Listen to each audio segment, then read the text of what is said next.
Boa tarde.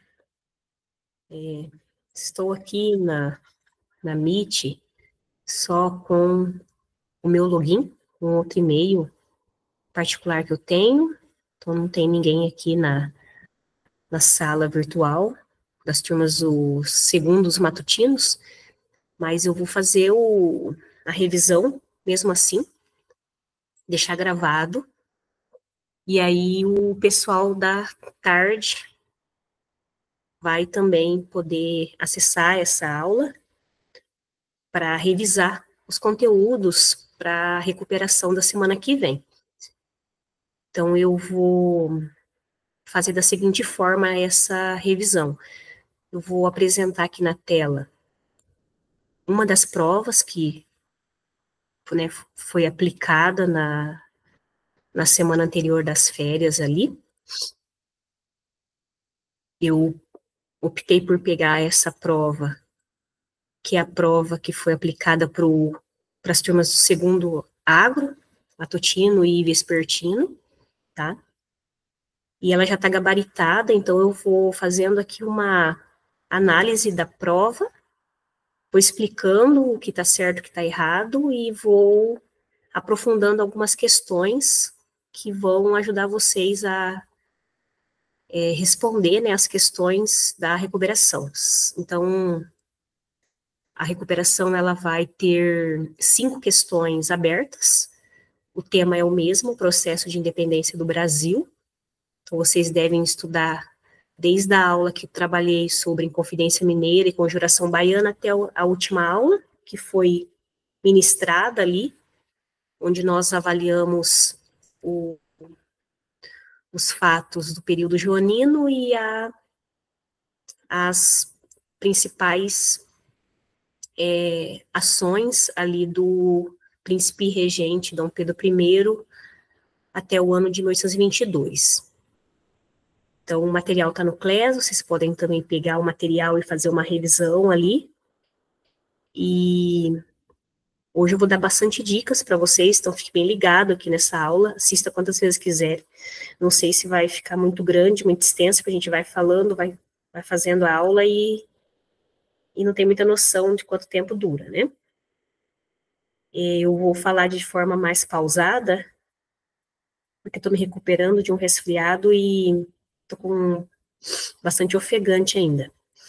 Então, nessa primeira questão aqui, era um relacione.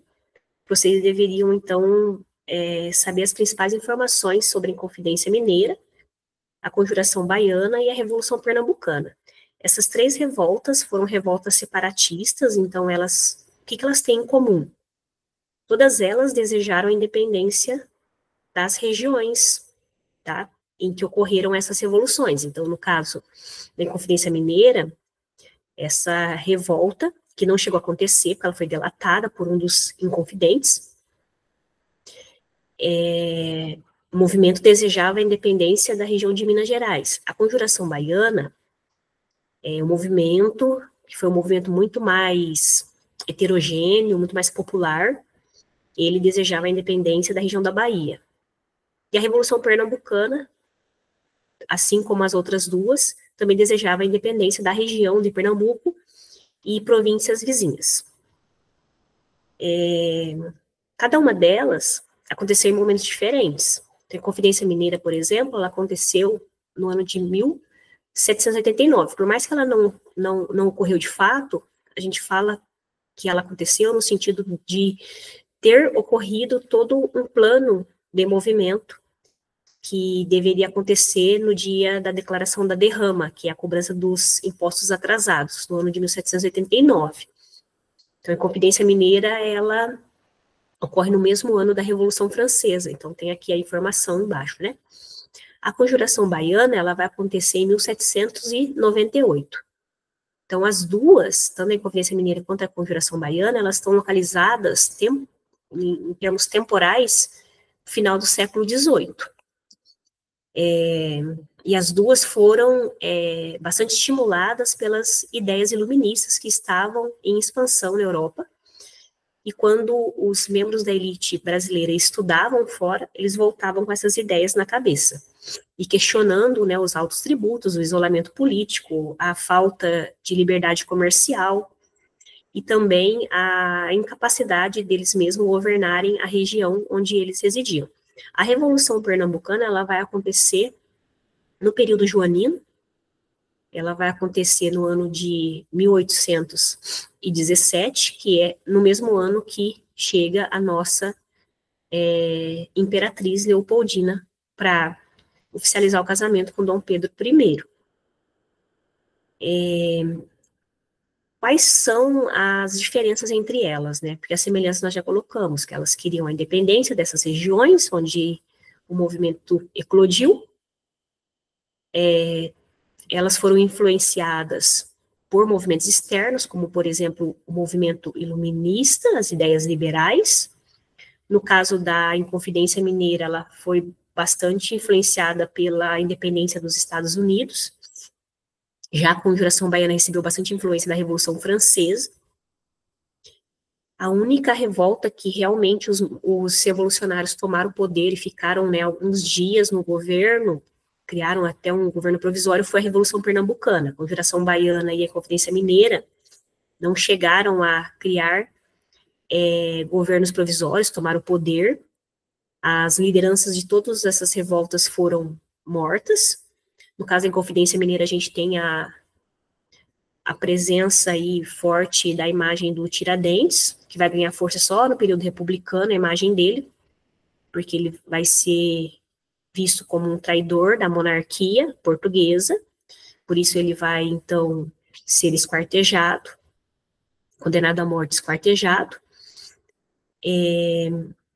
A Inconfidência Mineira, por exemplo, o movimento em si não era favorável ao fim da escravidão. A Conjuração Baiana era um movimento muito mais plural, em termos de etnias, homens pardos, livres, ex-escravos, alfaiates, então população mais a população mais pobre, vamos dizer assim, da Bahia, que participou da Conjuração Baiana. Então, a Conjuração Baiana é o único movimento aqui que tinha como objetivo o fim da escravidão. A Conjuração Baiana também é conhecida como Revolta dos Búzios ou dos Alfaiates, tá aqui essa informação também aqui nas frases, né? E todas elas, independentemente que não conseguiram, né, o maior objetivo delas, que era a emancipação do território, a independência, né, daquela região, elas ameaçaram o poder português, criaram descontentamentos e geraram rupturas e temores, o que fez a coroa portuguesa, enfim, ou acabar criando mecanismos mais opressivos ainda, o que com certeza gerou muito mais revolta, ou até mesmo negociar determinados cargos e olhar para essas regiões com maior cuidado e zelo para que isso não se repetisse. Então, as revoltas separatistas, elas são fundamentais para nós entendermos o processo de independência do Brasil, porque esse processo, ele não é um processo pacífico, né, e ele não é um processo que ele surge no ano de 1822, e nem no ano de 1808, com a chegada da corte portuguesa aqui no Brasil. Então, esses movimentos mostram que as elites locais, no caso, né, elas estavam insatisfeitas com o governo, com os tributos, com a falta de expressão política, e essas elites queriam mudar aí estas realidades. No caso, a Conjuração Baiana, que teve a participação popular, diferentemente das outras duas que foram revoltas mais elitistas. Então, a dica que eu dou para vocês, no caso, para a prova de recuperação, é que vocês montem, né, um quadro comparativo dessas revoltas. Coloque lá, por exemplo, as causas dessas revoltas, as consequências, o nome das lideranças, os grupos que participaram. Isso tudo vai facilitar muito para vocês na hora da recuperação, para que vocês possam descrever semelhanças, destacar as diferenças, e também entender a importância destes movimentos no campo mais macro do processo de independência do Brasil.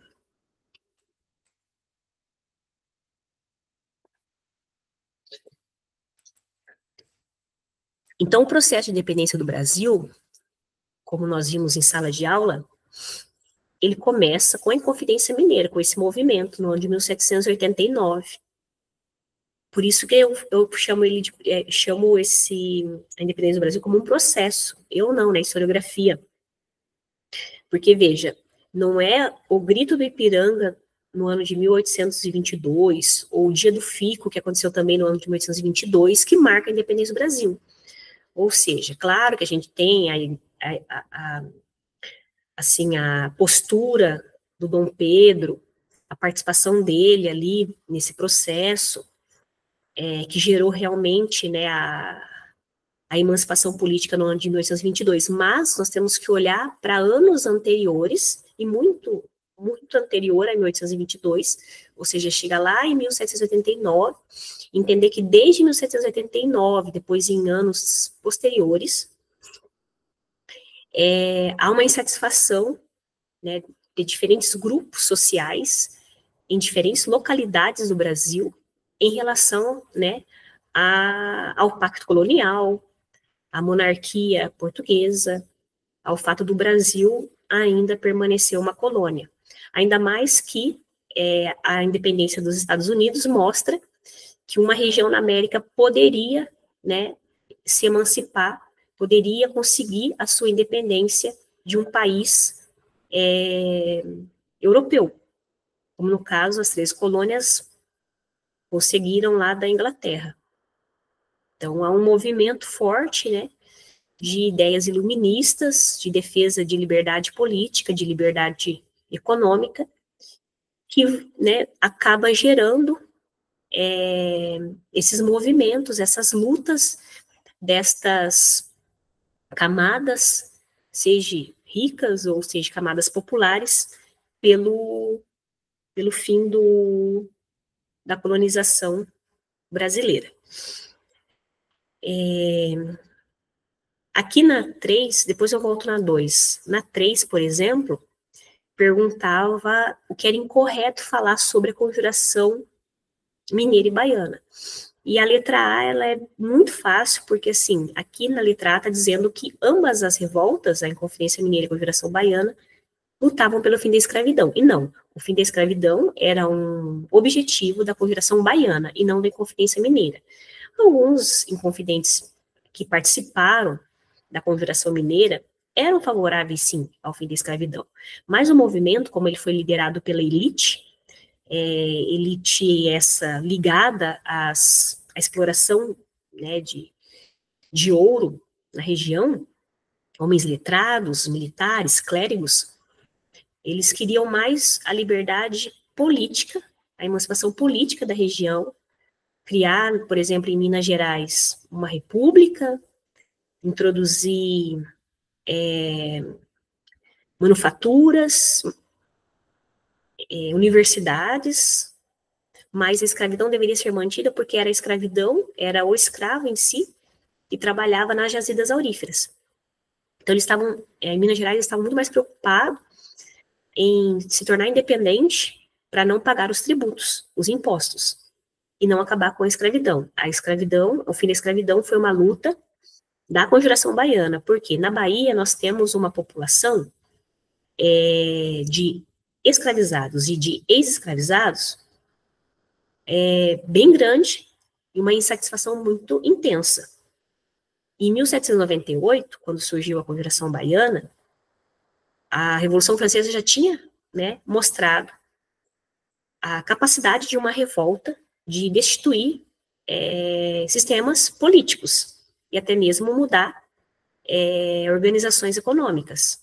E por isso que os conjurados baianos, os revoltosos da Bahia, e muitos deles provinham, né, de grupos menos abastados, alfaiates, profissionais liberais, libertos, eles acabaram, então, entendendo que, além da independência da região, era preciso acabar com a escravidão para desenvolver essa região. Então, na letra A, o que está errado é dizer que a Inconfidência Mineira lutava pelo fim da escravidão. As demais questões estão todas certas. Então, o que é interessante vocês realizarem de estudo preparatório para a recuperação? Pegar a prova de vocês já têm um gabarito, e ver quais questões estão erradas e por quê, e estudar as questões corretas, porque as questões corretas, elas vão proporcionar para vocês possibilidade de respostas lá na prova de recuperação, que vai ser aberta, tá? Aí, na 2, voltando aqui, era relacionando datas com fatos históricos, né? Então, a gente tem algumas datas que são muito importantes, por exemplo, no ano de 1808, ele é muito importante, porque é quando a corte portuguesa veio para o Brasil, desculpa,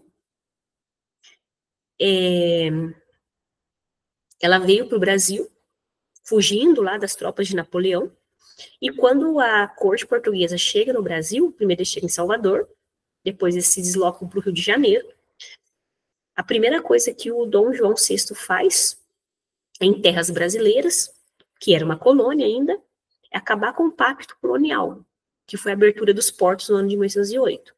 Daí para frente, vai ter uma série de mudanças e transformações, de modernização do Rio de Janeiro, e a presença da família real aqui vai gerar desconforto para Portugal, vai gerar uma certa segurança para as elites que residem no Brasil para lutar pela independência, sem que essa independência modifique o cenário brasileiro, o cenário econômico brasileiro. Uma das coisas que vocês precisam entender sobre o processo de independência do Brasil é que esse processo, ele gerou poucas mudanças. Teve muito mais permanências do que mudanças nesse processo. Então, se a gente pensar que a independência ocorreu em 1822 e o Brasil continuou sendo um país de escravos, isso é uma permanência da época colonial. Então, não se rompe com a escravidão. Se você entender que a independência ocorreu, nós se livramos, né, de Portugal, não somos mais uma colônia em 1822, somos agora um país livre, independente, mas que não criou uma política econômica de industrialização, ou seja, manteve a sua economia baseada na agricultura e na extração de minérios, ou de gêneros alimentícios, ou de riquezas naturais, atendendo às demandas do mercado externo, isso também é uma permanência da época colonial, era o que a gente fazia antes, não mudou após a independência. Se você pensar que os políticos que estavam gerenciando o Brasil antes da independência, que eram brasileiros, proprietários de terras, proprietários de escravos, proprietários de minas de ouro, continuaram governando e ajudando Dom Pedro a governar o Brasil após 1922, então você não tem uma mudança drástica. Então, o processo de independência ele teve muito mais permanências do que rupturas. Então, a estrutura econômica do Brasil, a estrutura política, se manteve, até porque a monarquia foi mantida como um sistema, diferentemente de todos os outros territórios aqui da América do Sul que adotaram repúblicas, tá?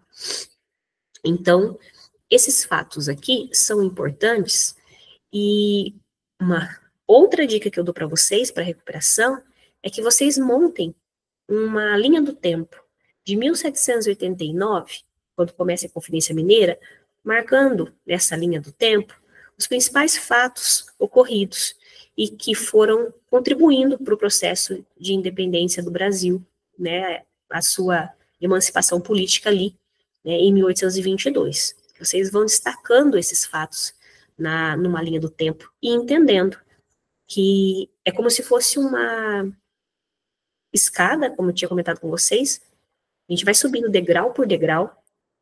Então, tem a Confidência Mineira, 1789, depois tem a Conjuração Baiana em 1798, depois um outro fato importante é a vinda da corte portuguesa para o Brasil em 1808, aí a abertura dos portos, que é o fim, né, do pacto colonial, é a nossa liberdade econômica, já no ano de 1808, aí depois o Brasil, ele é elevado à categoria de reino no ano de 1815, aí em 1807 estoura a Revolução Pernambucana. No ano de 1821, Dom João VI vai voltar para Portugal, mas o Dom Pedro vai permanecer no Brasil. Depois, no ano de 1822, tem o Dia do Fico, antes, né, do, entre aspas, né, grito, né, do Ipiranga. Então, se vocês montarem uma linha do tempo com esses principais fatos, vocês vão entendendo que todos esses fatos foram importantes. E aí tem que, né, pensar em como cada fato contribuiu para essa independência, né, que foi lá no ano de 1822. Na questão 4, tinham algumas afirmativas sobre o período joanino. O que é o período joanino? É o período desde que Dom João VI chega no Brasil, a sua corte portuguesa, em 1808.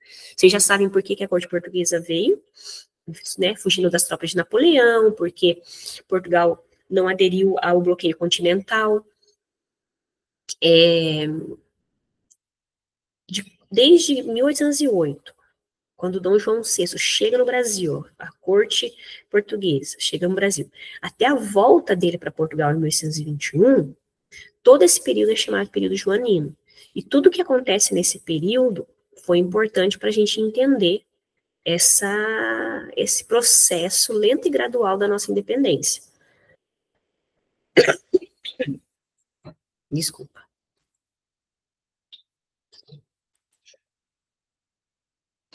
Então, em 1808, nós temos aqui todas as afirmativas estão corretas. Então, você estuda por essa pergunta, essa questão número 4. Claro que nem todo aluno teve acesso a essa prova, mas tem acesso a outras questões que podem também ser analisadas, porque vocês já sabem o gabarito.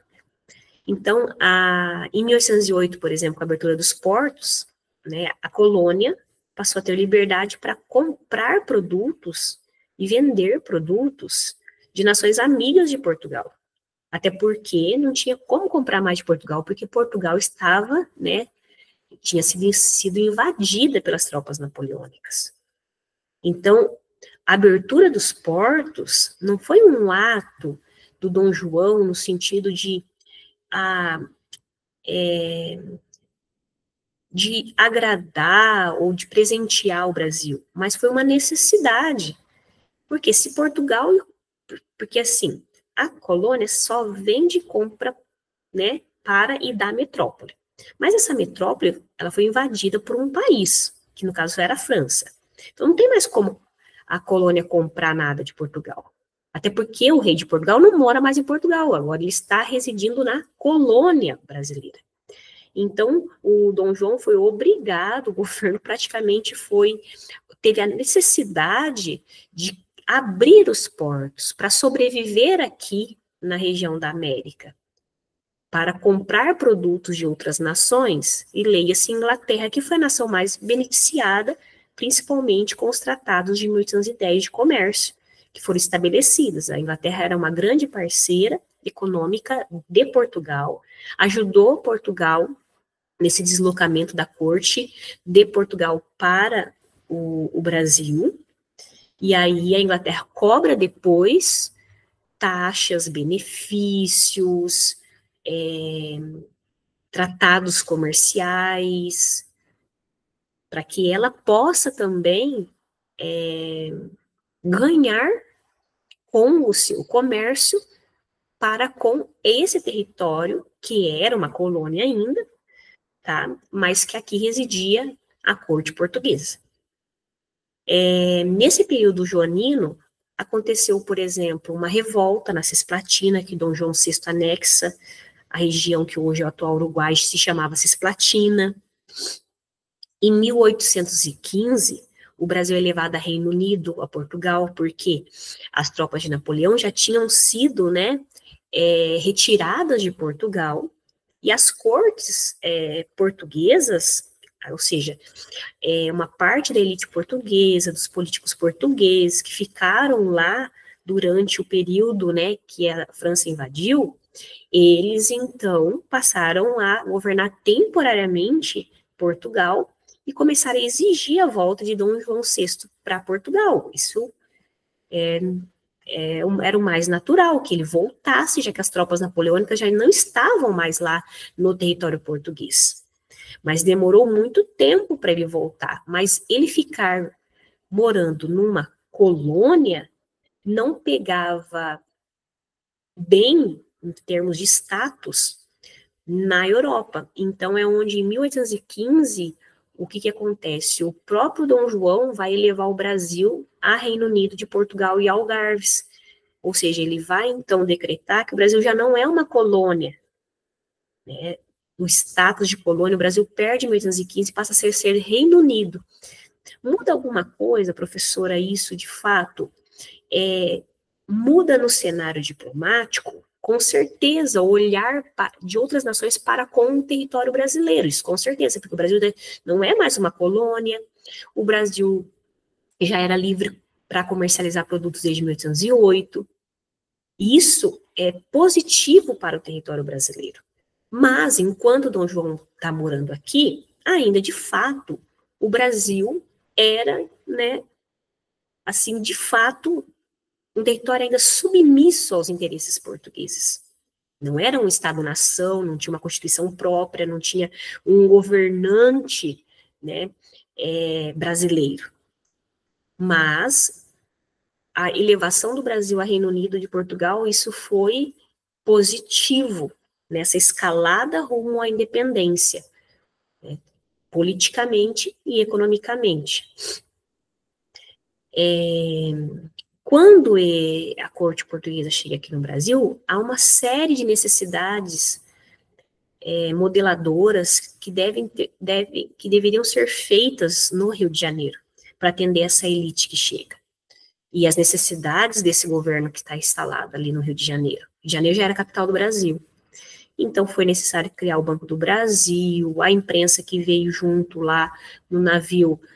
Foi a primeira vez que um jornal foi impresso no Brasil, com, né, todos os equipamentos que vieram de Portugal, o Jardim Botânico, modernização das regiões e dos espaços de lazer para atender as demandas da elite, a questão de escolarização também para ofertar uma certa educação para a elite portuguesa que aqui está instalado. Então, essas modernizações, elas foram essenciais para que o Rio de Janeiro, principalmente, fosse se modificando, assim, no sentido de uma reestruturação arquitetônica e uma reestruturação de espaços de negócios para atender, tá, esta demanda que está presente naquele momento, que é a corte portuguesa.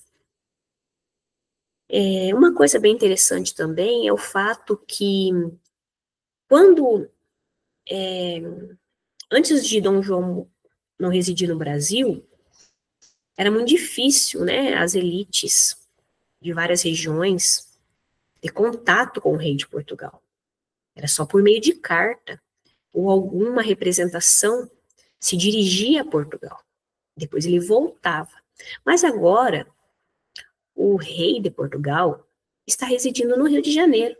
Era muito mais fácil os representantes políticos de Pernambuco, do Rio Grande do Sul, de São Paulo, de Minas Gerais, de qualquer outra localidade do Brasil, sair desses territórios e ir para o Rio de Janeiro, ainda mais que o Rio de Janeiro era a capital, né?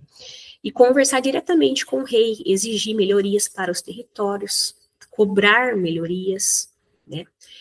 Dar sugestões, solicitar cargos. Então, isso é bem importante.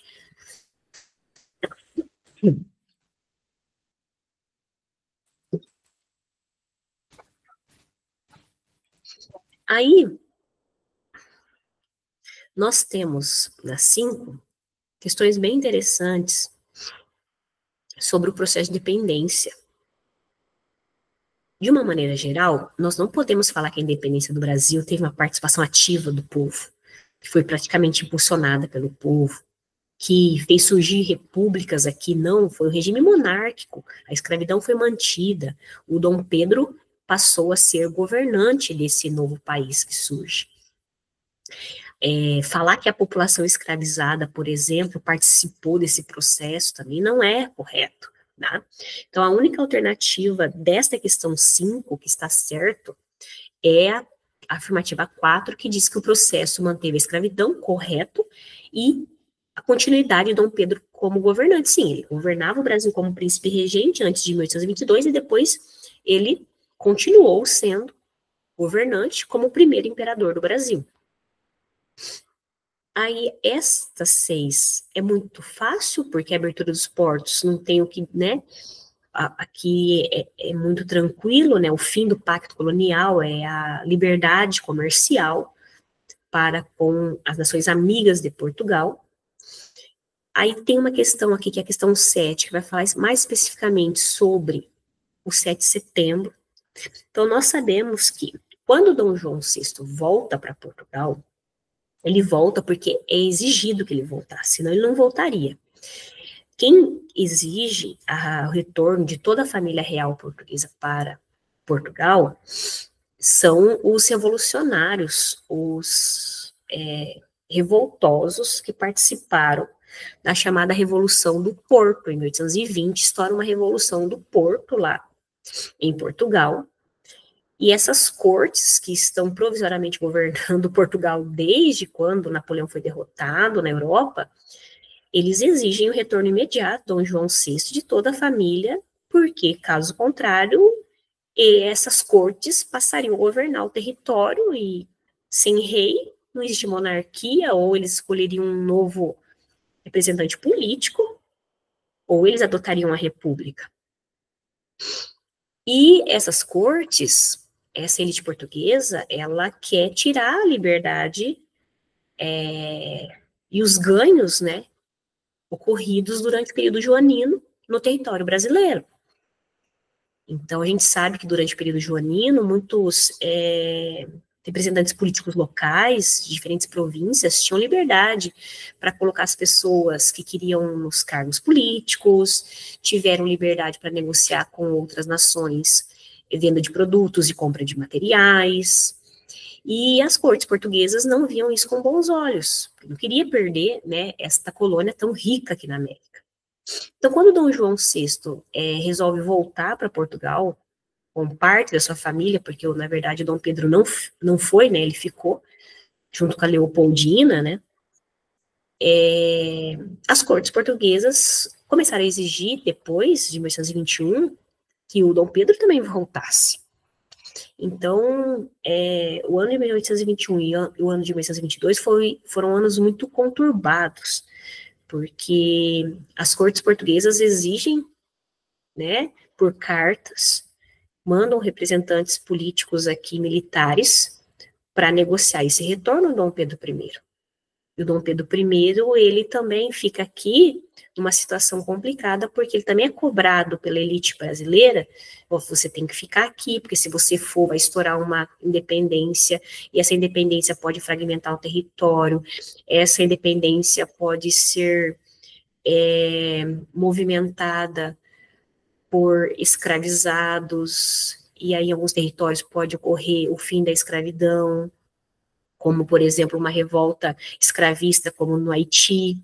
Então, a elite brasileira começa a exigir do Dom Pedro que ele fique até não no sentido, muitas vezes, de que ele fique e faça a independência, que ele fique para acalmar os ânimos e que se ocorresse a independência, que ela ocorresse, mas que ela não mudasse a estrutura agrária, escravista, elitista, patriarcal desse território. Então, Dom Pedro, ele vai viajando e vai tentando acalmar os ânimos, né, dessas elites locais. E a Leopoldina é a esposa dele, que fica lá no Rio de Janeiro, sempre recebendo pessoas, né, assinando, às vezes, alguns documentos, né, passando serviço. E a Leopoldina, ela, de certa forma, ela estimula o Dom Pedro por meio de uma carta, assim como José Bonifácio, lá em agosto para setembro de 1822. E essas cartas, elas vão parar nas mãos do Dom Pedro, quando ele está passando ali pela região do Ipiranga, as margens do rio Ipiranga, que ele estava numa viagem, né, na região de São Paulo. Ele resolve verbalizar essa emancipação. Claro que depois, quando ele chegou no Rio de Janeiro, ele vai fazer as tratativas, ele vai se reunir com os representantes políticos locais, vai negociar essa independência, vai ter que abafar movimentos que são contrários à independência em outras regiões, como na Bahia. Teve caso na Bahia de descontentamento de uma parte dos portugueses que residiam lá, que eram contrários à independência. Então, ele vai ter que criar os mecanismos depois para efetivar essa independência que ele verbalizou lá, né, no que as pessoas hoje, né, chamam de Grito do Ipiranga, o 7 de setembro. Então, a Leopoldina, ela teve uma função de regente, e ela ficava reunida ali, né, no Rio de Janeiro, quando o Dom Pedro viajava. E aí, nesse momento dessa viagem, ela manda uma carta para ele, e o José Bonifácio também, ele recebe, ele percebe, né, que as informações na carta são informações verídicas e reais, de que realmente, né, a Portugal está enviando tropas para levar a família, né, à força para Portugal, e ele resolve, então, quebrar esse pacto, né, verbalizar essa emancipação, e de fato depois ele vai negociar como que vai consolidar isso. Mas o processo de independência do Brasil, ele não pode ser visto como um ato heróico dele, um ato só dele, de Dom Pedro. Porque a gente viu que desde 1779, Minas Gerais está descontente, luta pela independência, a Bahia em 1798 também, Pernambuco em 1817, né? Então, que a própria vinda do Dom João, da família portuguesa, contribuiu para que muitas mudanças ocorressem no cenário político, e até no cenário econômico, que beneficiaram essa independência. Então, é um processo lento e gradual, não é pacífico, tá? Não teve a participação de escravizados ativamente, nem a participação popular. Teve ali no ano de 1822, né, um papel preponderante de Dom Pedro I, mas não foi um ato único exclusivo dele, tá? Por isso que na 8 fica muito mais interessante vocês observarem que todas as questões estão erradas, tá? Porque eu não posso dizer que foi um processo pacífico, que gerou rupturas abruptas, rupturas radicais na estrutura econômica. O que é uma ruptura abrupta na estrutura econômica? Vamos supor que depois de 1822, Dom Pedro tivesse, então, feito de tudo para transformar o Brasil num país industrializado, mais do que agrário. Isso seria uma ruptura radical. Isso não aconteceu. O Brasil continuou sendo agrário, o Brasil continuou sendo um país dependente do mercado externo, principalmente da Inglaterra. O Brasil continuou sendo um país de escravizados, não rompeu com a estrutura social. O Brasil adotou a monarquia, diferentemente dos demais territórios na América do Sul que adotaram repúblicas. Então, tudo isso mostra, né, que teve muito mais permanências do que rupturas. E também não foi um ato de heroísmo, não teve nem batalha no Ipiranga. Né? Aquelas imagens, aquelas telas que eu mostrei para vocês em sala, são representações visuais que foram feitas posteriormente no governo Dom Pedro II, que era o filho do Dom Pedro I, para enaltecer a imagem do pai, e de certa forma defender o seu próprio regime monárquico da época. Tá? Então, a 8 e a 9 são questões muito parecidas, porque em síntese a independência do Brasil foi um processo influenciado pelas ideias iluministas e pelas revoluções burguesas, ou seja, se a gente colocar num campo bem macro quais foram as causas que possibilitaram, né, a nossa independência, a gente vai falar sobre as ideias iluministas, de liberdade, de igualdade. Nós podemos falar sobre a independência dos Estados Unidos, tudo isso estou falando de fatores externos, né? A Revolução Francesa, as guerras napoleônicas, porque foi por causa das guerras napoleônicas que a corte portuguesa veio para o Brasil, a própria Revolução Industrial também, com a Inglaterra, né, colaborando nesse processo, e os fatores internos, que eram esses movimentos de diferentes lugares, né, do território, que, né, de povos descontentes com, né, esse governo autoritário, muito impositivo, no sentido de eu quero cobrar cada vez mais impostos, não negocia, não dialoga com a comunidade local, muitas vezes esquece territórios que foram tão importantes para o desenvolvimento da região. Então, por exemplo, o Nordeste, né, quando o açúcar entra em crise, ele ficou bastante isolado. Quando foram encontradas as jazidas auríferas em Minas, o Sudeste se tornou um centro polo econômico, né? E muitos o governo português, ele isolou, ele não procurou colaborar e nem ajudar para a retomada do desenvolvimento da região nordestina, depois da queda do açúcar. Né? Ficou concentrado na região de Minas. E mesma coisa, quando o ouro entrou em decadência, esqueceu Minas e voltou os seus olhos para um outro setor que estava em crescimento, que é o setor agrário ali, depois a gente vai ver nos governos imperiais, principalmente no governo Dom Pedro II, café, mas isso é, né, lá depois de 1840, por aí. Então, esse governo muito impositivo, muito autoritário, que abusava do poder, que não permitia liberdade política, liberdade de expressão, até mesmo a imposição religiosa, muitas vezes. Então, isso tudo vai gerando descontentamentos, né, nas regiões brasileiras. E dentro do campo mais macro, toda essa influência que está acontecendo, né, fora do Brasil, que permite que esse processo de independência ele demore um pouco comparado a outros territórios, mesmo sendo lento e gradual, não sendo tão pacífico. Claro, também não foi tão sangrento quanto outras regiões que lutaram pela sua independência na América do Sul, mas foi um processo importante, foi uma revolução. Sim, foi uma revolução conservadora, mas foi, né? Nós nos tornamos um país em 1922, a partir de 1922. Claro que tivemos que pagar uma indenização para Portugal.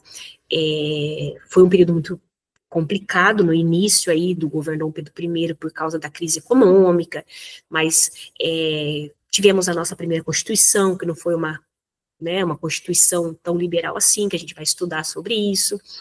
Então, a independência do Brasil, ela precisa ser vista desta forma, como um movimento que começa lá no final do século, né, 18, e ele também não vai se finalizar no ano de 1822, porque o Dom Pedro I vai ter que negociar, vai ter que realizar ações para concretizar de fato, esta independência, né? Vou parar a apresentação aqui. Isso. E falar de forma bem geral, então, as dicas para vocês estudarem para recuperação.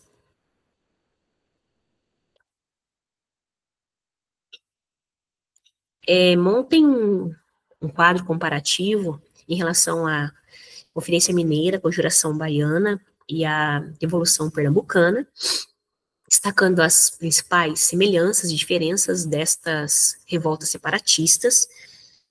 Tente escrever qual a importância que elas têm nesse processo de independência. O que que elas geraram? Elas geraram descontentamento, elas geraram mais vontade dos territórios serem livres e se autogovernarem. Esses processos foram liderados por grupos diferentes, grupos sociais diferentes, por isso que os objetivos delas foram diferentes. Elas mostram também que a independência não foi um movimento específico de um grupo social e de uma pessoa em especial. Então, foi um processo. Mostra que não foi um processo pacífico, porque essas lutas, esses movimentos foram movimentos sangrentos, que geraram mortes depois, enfrentamento, né, de milícias que defendiam a manutenção da colonização, e aqueles que não queriam a continuidade da colonização, e aí prenderam pessoas, mataram, esquartejaram as lideranças desses movimentos. Estude também o período joanino, ou seja, primeiro por que, né, Dom João, a corte portuguesa vem para o Brasil. Quando vem para o Brasil, quais foram as mudanças que ocorreram, né? Vamos fazendo aquela linha do tempo. Então, pega lá 1808, o que aconteceu? O Dom João decretou a abertura dos portos. O que foi a abertura dos portos? O que significou a abertura dos portos? Porque, geralmente, a independência de outros territórios, ela acontece por uma guerra sangrenta, e aí, quando eles conseguem a independência, significa para eles a liberdade econômica e política. Mas a nossa liberdade econômica veio antes da liberdade política. Então, a nossa independência econômica, ou seja, o fato de o Brasil poder comprar e vender mercadorias de nações amigas de Portugal, ou seja, não só de Portugal, veio com a abertura dos portos. Um ato que foi do próprio rei de Portugal. Tá? Ou seja, houve tantos movimentos anteriores lutando por isso, e depois, enfim, em 1808, o próprio rei de Portugal, por morar no Brasil, resolveu abrir os portos. Isso é muito interessante, né? E contraditório. Depois, uma escadinha, uma escalada, vocês vão estudando. Daí as modernizações do Rio, que contribuíram, 1815, né, o Brasil passa Reino Unido. Aí, em 1820, estoura uma revolta lá em Portugal, exigindo a volta de Dom João VI e toda a família, e só o Dom João VI volta como uma parte da corte. Dom Pedro fica aqui como príncipe regente, tá? E depois é ele que vai acabar sendo o mentor, né, no sentido é ele que vai verbalizar, só ele que pode fazer isso, né, verbalizar esse rompimento, no ano de 1822. Tem o dia do Fico, né, antes do dia 7 de setembro, lá em janeiro, 9 de janeiro tem o dia do Fico. E o mais importante, quais foram as causas gerais da independência do Brasil? Né? Os fatores externos, as ideias iluministas, as guerras napoleônicas, a independência dos Estados Unidos, a Revolução Industrial, a Revolução Francesa, e também os fatores internos, né? O descontentamento populacional, o isolamento político de algumas regiões, a alta carga tributária. Por exemplo, na Revolução Pernambucana, Pernambuco estava totalmente descontente porque Dom João, com toda essa modernização do Rio, estava gastando demais. E quem que pagava por essa modernização? E essa modernização que só atendia a elite? Né? Os tributos das províncias, tá? Então, quer dizer, em vez de eles lá na região de Pernambuco trabalharem em prol deles, né, do desenvolvimento deles, eles tinham que enviar uma carga tributária grande para a capital para manter essa estrutura modernizadora que atendia a elite daquela região e a própria família real portuguesa que aqui residia.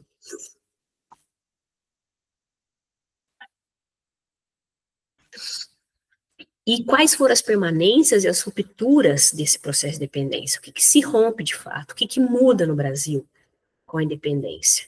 E o que não muda? O que permanece? Então, essas são as dicas aí para vocês irem bem na recuperação. Observar bem esses itens, porque como a prova vai ser aberta, vocês precisam justificar as coisas. Justificar o porquê, né, a escolha de vocês, a informação que vocês estão inserindo ali na resposta. Não é só colocar a informação de fato, mas é entender a relação dessa informação com esse processo mais macro da independência do Brasil.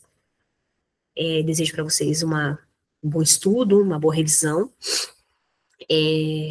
Estive aqui na quinta-feira à tarde, nenhum aluno compareceu nessa revisão, mas creio eu que vocês vão assistir, vai estar no canal do YouTube, vou colocar no Class o link também. E para os estudantes que frequentam as aulas à tarde, eu vou fazer o atendimento amanhã, mas gostaria que vocês assistissem essa aula antes, porque amanhã eu só vou tirar as dúvidas, tá bom? Então, vou parar a gravação aqui e vou desejar para vocês aí uma